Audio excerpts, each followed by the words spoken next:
KIC बिर्ता मोडबाट सुरु भएको हाम्रो रोड शो आज दोस्रो दिन केआईसी विराटनगरसम्म आइपुगिसकेको छ। गर्मीलाई छेकेर हामी तपाईलाई अपलोड स्टडी तथा टेस्ट प्रिपरेसनसँग सम्बन्धित मनज्ञ इन्फर्मेसन दिनको लागि आइसकेका छौं।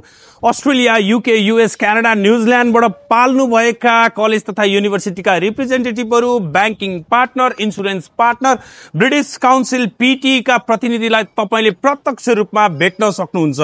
अस्ट्रेलिया गाह्रो छैन, सजिलो छ रे। अहिले ला यूएसमा के भइरहेछ, अप्लाई गरिराथे बिचमा अड्क्यो रे। अब यूके मेरो साथी गयो रे, अब मेरो पालो आयो रे। विदाउट आइल्स पनि गर्न सकिन्छ रे। कसरी हो यो? न्यूजील्यान्ड के भएको? अस्ति मेरो साथी गयो, अर्कोको गोलो खायो। यस्ता कति प्रश्नहरू तपाईसँग छ। ती सबै प्रश्नको एउटै छाता मुनि हामी आज एन्सर दिन सक्छौं तपाईलाई।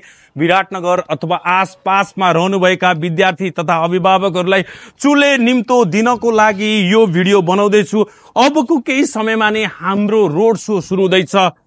10 बजेदेखि 2 बजेसम्म केआईसी विराटनगर। गर्मी छ तर गर्मीको साथी पनि छ। साथी हो निम्बु पानी गट गट गट गट खाँदै अपलोड स्टडीको मजा पनि लिने, गर्मीमा शीतलता पनि दिने निम्बु पानी आउने हैन त। KIC Biratnagar. KIC Canada, Australia हुन्छ बेलायत नि। केआईसी विदेश जाने पूरा हुन्छ सपना बच्चेदेखिको। केआईसी कसलाई गर्ने विश्वास तिमी सिक्क मलाई हेरी। केआईसी